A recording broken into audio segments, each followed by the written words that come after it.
There it is. Okay, howdy, people. Um, it's Ben here with Justin, and we've built a brand new version of JULinux, JULinux 17, and I'll let Justin take it over from here and kind of explain what we've been working on and where we're at with this pre-release, so to speak. Okay. So far, what's happened was Ben called me up like a week ago, and he was like, "You gotta put out a new version of J Linux, right?" And so I Mm-hmm. was like, "Okay." So a bunch of people started, clicking on the J Linux page on Facebook and stuff more than usual, and some people started asking for 32-bit and stuff. And so I'm like, "Well, maybe I'll have time to do that. Maybe I won't." Then Ben volunteered. He's like, I'll be your clone, so to speak. Basically, I just everything I did, he did it. He did the same thing on his computer on Yeah, 32-bit. yeah, Yeah, yeah, and we've had a couple of bumps down the road, but hey, at least we got it working. I mean, it took a yeah, couple of days, but hey, we got it built and it's working. And you know, we almost we had you know uh we've had we even tried to make a Wooby installer, and that did not go the way we planned. But the problem is we looked up a tutorial on that, so unfortunately, we don't have a actual. Um, we don't have a Windows installer for our distribution, but we we've got two working ISOs, a 32 and a 64, and it works. That's all that matters. So, nonetheless, I'm gonna let Justin share his screen. yeah. I'll do that. Let's let you guys see. So, I'm using it right now. Let me see. Where's the yeah, and I have the 32-bit on my side, but the only real, excuse me, the only real difference is the architecture base. So that's really about it. yeah? So everybody should be able to see One, this now. yeah, and folks, I will point out that in the 32-bit ISO, if you install it by any chance, the Finish installer, which I'll show you what that is soon, does not install Google Chrome. So, yeah, unfortunately, the 32-bit version of this distro does not install that. If you want to get it, you have to do an apt-get install Chromium. Just wanted to throw that out there. Yeah, there's a lot of people trying to obsolete 32-bit Linux, period. And so we were Yeah. able to get a 32-bit build of Linux and use it to make JUnix 17. If we got more support, more funds in the future, maybe we could, make our own custom version from scratch. I don't know. Which, Yeah. by the way, I'll just tell you guys really quick because we're making this video. My grandma just broke her pelvis and stuff, and I've been having to watch her full time. So it's been really hard for me to do anything like to generate money and pay my normal bills. So if you guys can help us out with Patreon, PayPal, all that good stuff, that would be fantastic. But in any case, so JUnix 17. So basically, we haven't really changed anything. Pretty much everything's exactly the same. I did forget to install gparted. I probably should have done that, but there is another utility in here that does the exact same thing. I was just finding it. Let's see if I can find it right now. Yeah. There, it's. I think it might be under I system profile, nearly forgot one app. Gparted. Oh my but it doesn't matter because if I word. look, because I did find it earlier today. There is a program in here like Go a under, just type it in, Justin. yeah, okay, yeah. There's a disk manager somewhere. Type in discs. Disks. There it There is. you go. And you can There use you the, and apparently it works as well as gparted because you can click on partitions. go. Now, I will tell you this laptop here, it's a dual core laptop, and any version of Windows I've put on here runs very, very slow. And so pretty much the laptop was completely unusable. I had Puppy Linux running on it, but unfortunately, as you know, Puppy does not have all the features of JULinux. And so I was a little skeptical when I installed this on here last night. I was like, well, I don't know, if it's just going to come up and run snappy and fast. And we're doing a live broadcast right now. So technically, we're using even more resources. And we got 8 gigs of RAM on this, which is saying something. But if I go over here, like to my YouTube channel, the Unboxing Authority, right? Yeah, And yeah, Ben, nothing. I was just commenting. if I go here and like I want to play a video or something, It does it, and we'll show you the finish install. We're talking about that, but it's something that basically pretty much every version of JULinux has, because we don't want to make things too difficult. We can see it plays videos. So he was talking about finish installer. So you see this little icon here after you've installed JULinux and you've rebooted. You don't do this until after you've installed it. You double click on this little guy. It brings up this command prompt, which is a custom program that I've developed, and you can see it has like a copyright 2014. I think I made it actually before that, but anyway, you type Y, you press yes, and then what it does is it installs a whole bunch of extra stuff that you probably would want on a Linux computer. Now, if you're very privacy oriented and you don't trust codecs and Flash player and things like that, then you would not do this. You would hit no, and you would not install these extra tools that make Linux a lot easier to use. The other thing that is a little different on this version, although other versions have it, is we've got an icon right here to install extra drivers. So if you've got an NVIDIA driver, ATI driver, whatever, or any non-working Wi-Fi. Yeah, and basically it's all designed to be just like Microsoft Windows. So basically, you go over here, you got your control center, which they might call the control panel, right? And you go through here, and you've got most of your major things. In fact, if you don't mess with the system too much, you can actually back up the entire system here using Pingui Builder onto a disk. You know, you make an entire backup of the whole system. You know, it's not going to, if you have too many personal files, that's not going to work, but, you know, you can do it. And here we have add remove software. Now, you might ask why we chose to use Synaptic as the add remove software program. It doesn't look as nice, not as flashy as the new, you know, one that's like an app store. But the thing is that those new apps, for some reason, they take a long time to load, or they just say they can't reach the, you know, the app database or whatever, and they freak out, at least for me. And so what this does is this allows you to go through and you can search for, you know, different packages, different programs, and you can search on Google to find out, you know, what ones you might want. So like, for example, here's Firefox. It needs an update. I could right click on this, mark it for an upgrade. If I'm looking for a new program, I could look like for, how about video editor, right? Let's say I want to install a new video editor and it's not already installed, because KDN Live comes with the JULinux extras. And it doesn't have any proprietary software as far as I know that you would, you know, but here's .qt, all kinds of different video editors and stuff, and you can get a screenshot of the apps before you install them. Apparently not with this one, but with most of them. And what were you going to say, Ben? I have to go. Oh, okay, that's fine. Okay, I'll let you finish and then we'll talk later. Okay.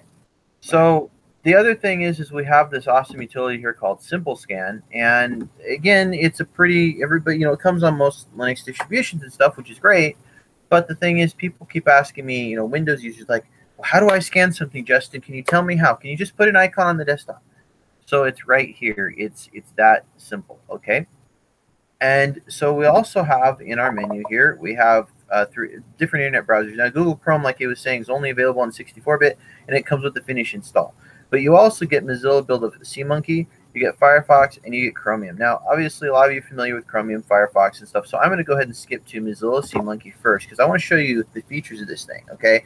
This has some features that used to be only available in Netscape Navigator that they discontinued, and it has these features and possibly some more, which is pretty cool. So, for example, if I go here to Window, and this is just a web browser, I go down here, hit Composer, and I can compose a web page. I don't have to know HTML code. I don't have to know anything. I just say, welcome to my home page, right? And then I can insert pictures. So, you know, you can do all that. Oh, it looks like I'm going to have to go too. But anyways, this is a sneak peek. JULinux 17 should be out later this week. So anyways, thanks for watching the video. And like, comment, share, and subscribe. Jesus bless you. Please click the links in the description of the video. Bye.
All right. Well, I'm back, and apparently the Hangout has not been closed yet. So I'll talk a little more about JULinux 17. Ben had to step out for a while, I guess. So we'll go back to screen share. Sorry about that. Somebody rang the door. Oh, Ben's back. Yeah, I saw you video called me for some strange reason. Oh, I don't know. I just joined the Hangout again. But Yeah. Okay. Well, like I said, I have to leave, so I'll leave you to it. okie dokie. I had to leave too, so I'm back. Yeah. Okay. Then continue. I'll see you later. All right. So anyway, so what's going on here? This is the, like I said, SteamMonkey web browser. It has a lot of features of Mozilla, and so another thing it can do is as address book. It can do mail, just like Thunderbird. Mozilla Thunderbird can do mail, and then of course it's a browser. And when you first open it for the first time, it will ask you if you want to use it as the default for all those things. So you can do that. Now we have included a bunch of bookmarks. They can be useful, but they're also useful for us. I'm not going to lie. Remember how we used to get all that software that had the annoying things on it for AOL, like buy AOL, buy Norton antivirus, and all that stuff?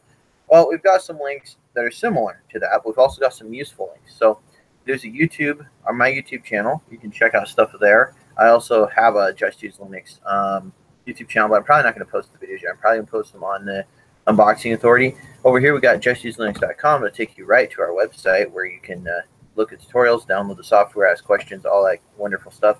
Best place to ask questions is probably the Facebook page. And you can see here, I haven't put out the new JULinux 16 video yet. And also, the download is not available because it's not available on SourceForge yet. I mean, you see here, 6432. We'll update those links in the future.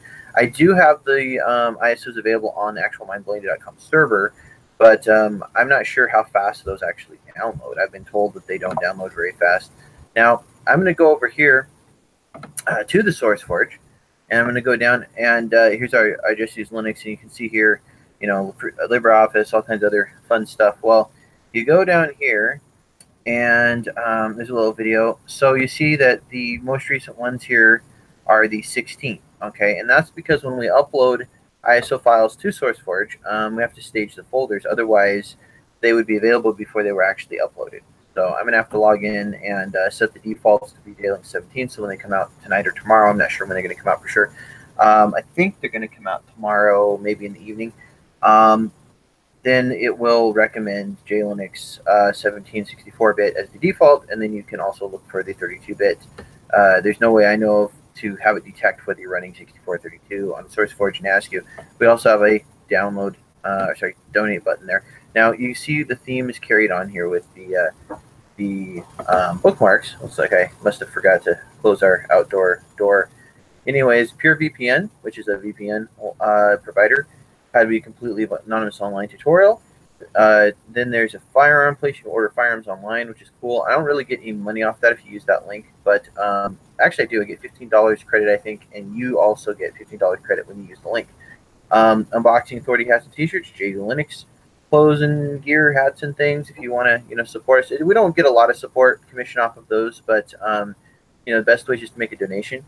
A Straight Talk phone service that'll actually help with my phone bill because I get points. I think 1,000 points or something when you guys use this, and you get 1,000 points too. PayPal donate to JULinux and Patreon. Okay, which is great because then you can give a little bit every month or something, and it doesn't, and then you don't have to remember. You can just keep doing it, which is good. Electronics, cars, fashion, collectibles, coupons. That's like, I think, the eBay link. And I don't know if we earn off of that one or not, that particular eBay link, because it's just to eBay. We have the JULinux Facebook page, the Unboxing Authority Facebook page, and then there's some other stuff there that got brought in. But the we have advertisement for YouTube. Like if you got a YouTube video, business, whatever you want to advertise, there's / Unboxing Authority, and it's only like $50 to do, like, I think 1,000 views or something. So it's like the best deal I've seen on the internet. How to Win in Court. It's a whole court series that you can pay for that has videos and all kinds of examples and stuff that teaches you the basics of what you need to know in court in the United States, most places. Okay. USCCA self-defense protection. They don't call it self-defense insurance, although the policy says you're the insured. It's up to like I think over $2 million worth of protection if you have to defend yourself using any kind of a weapon of opportunity or firearm or whatever. So that's a good thing to have, because usually if you have to defend yourself with a weapon, people put you in jail, and that's not good, and you can't get out, and they'll pay your bail and stuff. So good stuff. Bikeberry.com, which is a great place to buy moped parts. If you want to build your own custom motorbike or whatever, that's a place to go, and we can make commission off of those sales. How to build a moped.com, it's my own custom website that has a list of lots of stuff from eBay and Bikeberry and different places. And yeah, so, and then there's also this other site, I forgot to mention it, it's christiancourts.com. And basically, a lot of people aren't interested in this very unpopular topic,